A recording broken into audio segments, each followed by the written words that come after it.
niya yung beach doon. Oo. Oh! Oo daw. Jack, wala dapat ebidensya. Wait lang, mapapicture lang ako. 26?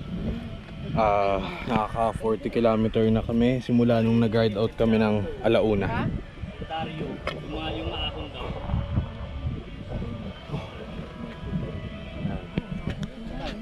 Pahinga lang kasi yung mga daan dito rolling hills. Tapos gabi init. Diyan ka, brother. Ayan, dagat yan. Tagoy, mga tagoy. Malagi sa atin. May picture eh.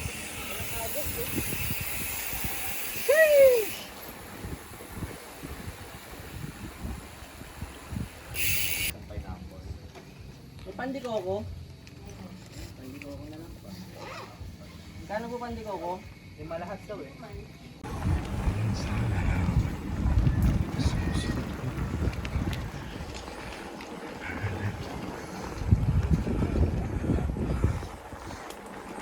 Dito yung daan. Hindi dapat tayo kumanan? Oo. Ano? May dapat daw tayong tanungan. Malapit na natin yung sementadong daan.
Picture. Thank you.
Hello guys, it's 1:09 ng tanghali and grabe na naman yung init. Sobrang nakakalaspag, nakakaubos ng energy. Tapos yung mga ahon pa, ang tatarik. Grabe.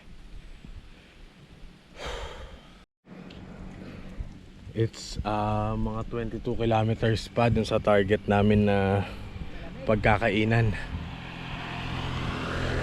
Ayan. Mga 22 kilometers pa. Tapos from dun sa kakainan namin 63 kilometers pa hanggang Puraran Beach.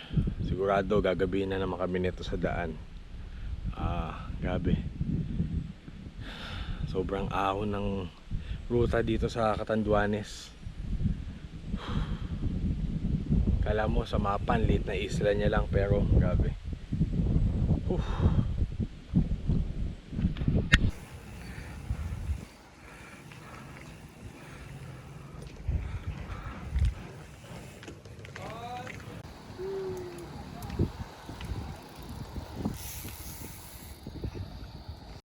Bumili ka na dyan habang nakikita mo pa para sigurado. Ha? Hindi, kape. Bumili ka na dyan. Wait lang. Magkano?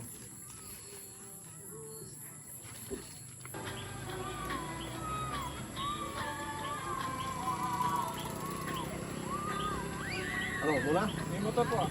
Okay.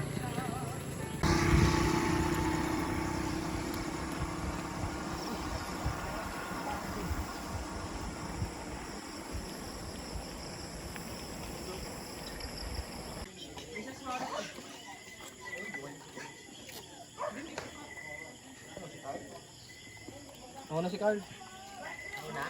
Ako na yan.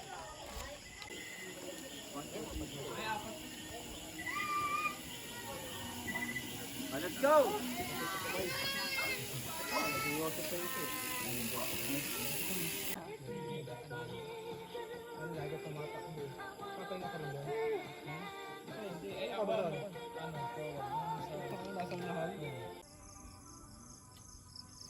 Paano malungkot ang mga Kuya, kamusta ka na dyan? Ito, naghihintay umalis. Si Bill, oh. Time check natin. Ayan, oh, 9:03. Mami! Wapadyak pa din kami ngayon, papuntang Puraran. Big moto pala muna. Wala naman.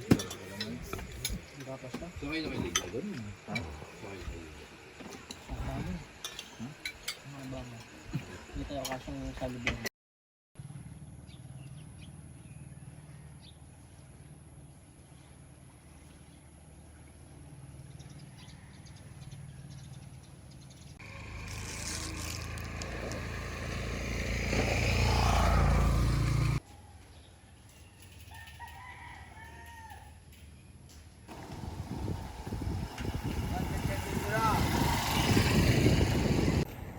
Hello guys, nag-ride out na kami ngayon dito sa Sioron. Dito kami nag-emergency camp kagabi kasi sobrang dilim na, pagod, gutom na din kami, tapos antok. Kaya ngayon, papadyak na kami ngayon papunta ng Bantayaw Point, Puraran Beach, at saka ng Binurong Point. Tapos end natin tong gabi na to. Hopefully makarating na tayo ng San Andres, kung saan tayo nagsimula nung isang araw. Doon na din tayo sasakay ng barko. Yun, kita-kits.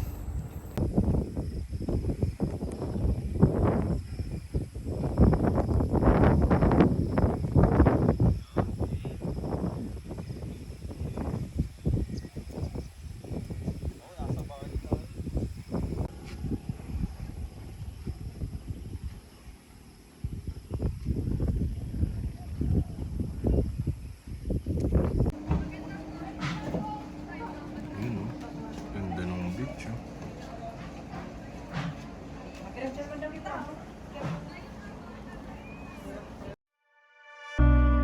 I can see the light from your bedroom door. You've been staying up late, I don't know what for. Let's watch the spinning blades of the ceiling fan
bedroom door. I've been staying up late, I don't know what for. Kaya to? I'm here if you need. I'm here if you need me now. I'm here if you need. I'm here if you need me now.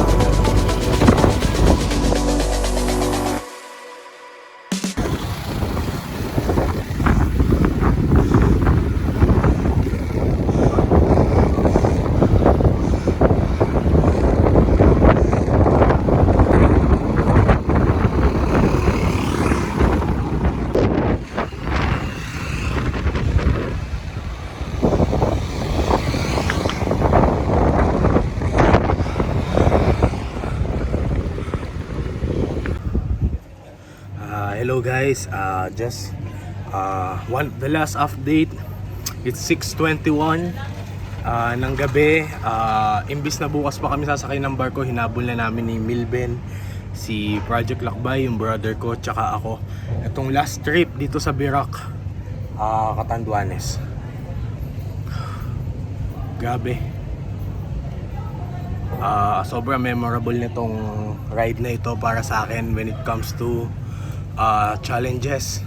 Talagang lalabanan mo yung sinasabi ng sarili mo. Grabe. And but all in all, we have almost accomplished the loop. Ito na kami sa Virac, Catanduanes.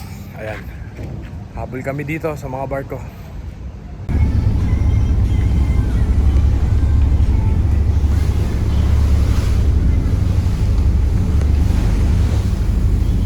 Dilim na. Yun, hello guys.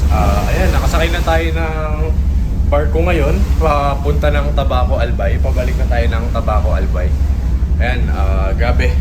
Yung naging biyahe natin ay napaka-solid. Sobrang sayang experience. Ayun. 7 PM umalis yung barko. So hopefully mga 10 PM mamaya makadating na tayo ng Tabaco Albay. Tapos ang unang trip daw ng bus pabalik ng Manila, Cubao is around mga alas 6 ng umaga. Ayun, salamat sa nakasama natin sa biyahe, Catanduanes 360. Gusto ko lang batiin yung mga tropa, lalo na kay Charlie sa tip. Ayan, taga dito ako sa Catanduanes, salamat sa mga tip mo. Ayun. Kay mami, kay daddy, shout out. Sa girlfriend ko, kay Tikel, hello. Sa bike quest na nakasama ko sa biyahe na ito. And ayun lang, salamat.